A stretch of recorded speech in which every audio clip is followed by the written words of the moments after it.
Hey, thanks for joining. I want to talk a little bit about Ondo. See this up in the upper left-hand corner. So we're looking at Ondo and we're on the daily time frame. And I'm using the exchange crypto.com. It's one of the exchanges I found the most history, and I say that in question. But if anybody has any suggestions on a better exchange that has more history, I'd love to know. So please share that with me. So let's jump in. And I just thought this is a really good looking setup. You can see that we've got this channel. You can see it in orange. So here's the top of the channel right up here, and down here is the bottom of the channel. I'm going to walk you through the channel as well here in a few minutes. But then also from an Elliott Wave standpoint, this is what really piqued my interest. If you're familiar with Elliott Wave, there are 5 waves, and the first wave is always to the upside.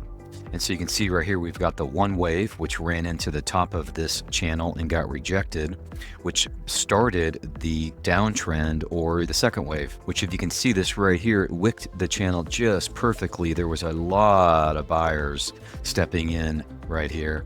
Now price did fall below it, but that's totally okay. But it came up aggressively, broke up through it, came back down for a retest, and then we had another retest right here. So again, from a wave count perspective, here is the end of wave 1, and we've got the end of wave 2. For those of you familiar with Elliott waves, we're well underway in our third wave, but these third waves are typically, not all the time, but typically twice as long as the first wave. And you can see right here that this does not look to me nowhere near as twice as long as the third wave, because the third waves are the longest and they're typically the most explosive of the impulse waves or the Elliott wave count. And then the fourth wave is also always corrective, similar to the second wave. And then the fifth wave, which is we're not going to talk about today because I think it's just it's a bit far out. But that fifth wave is extremely explosive. So just, real quick on the wave counts. So on this one wave, I've got started down here. So we've got the top of the 1, 2. I've got the third wave finishing right here, fourth. And then, like I was alluding to, these fifth waves are always, especially in crypto, extremely explosive. It's because this is where the retail money steps in. But then we rolled over at the top of this channel, and we've got a nice little ABC correction. So we've got the A wave, the B wave, and the C wave right here to complete the second.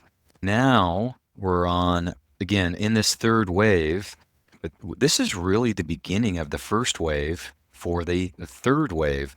So if you're familiar with the Russian doll concept, there's waves within waves, like dolls within dolls. So here's the end of the wave 1, the 2. I've got right up here the end of the third wave, which is ironic because it hit the 50% fib level, which acts as, it's a whole number, but in this case, it does not surprise me at all that it acted as overhead resistance. Then we came back down to the bottom of the channel to what appears to wrap up the fourth wave. Now we are starting the journey of this fifth wave that will conclude the first wave, again, of the third wave, if I sound redundant. Constructively, I really like this, but let me just share with you a few things I'm seeing, why I think this is in fact the bottom. So the reason why I drew this horizontal support right here, let me walk you through this. So you see this whole section in here, this trend line is acting as support, and it fell through it. Remember this ABC correction? Price came back up to finish the B wave. But right here, it acted as overhead resistance. So right here, it's acting as support. Price fell through it, came back up, got kicked really hard to the downside. So this definitely tells me this is acting as overhead resistance, which validates we have this classic SR flip. So support, which is now acting as resistance. Price got kicked hard to the downside, but then price came up here and shot right through it. I've seen these things so many times on these breakouts, call them a BRB. So here's the breakout. Price rolled over for the retest. By the way, on these retests, or the technical term is called a pullback, on these pullbacks is where the smart money, not the retail money, but the smart money is waiting for the pullbacks for them to jump in. What I also love right here is we've got a double confluence.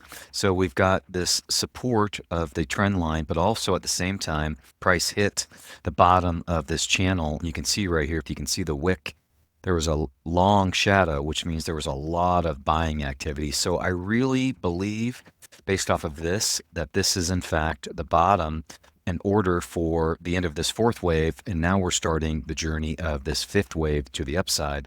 I'll share with you where that price target is here in a second. So I really like that a lot. Now I'm going to push price over to the left, and I want to share with you where I think the price targets are going to take place. Again, this is really short term. What I want to do is I'm going to activate these wave lines just so you can visually see what I'm alluding to. So remember the Russian doll idea, dolls within dolls or waves within waves.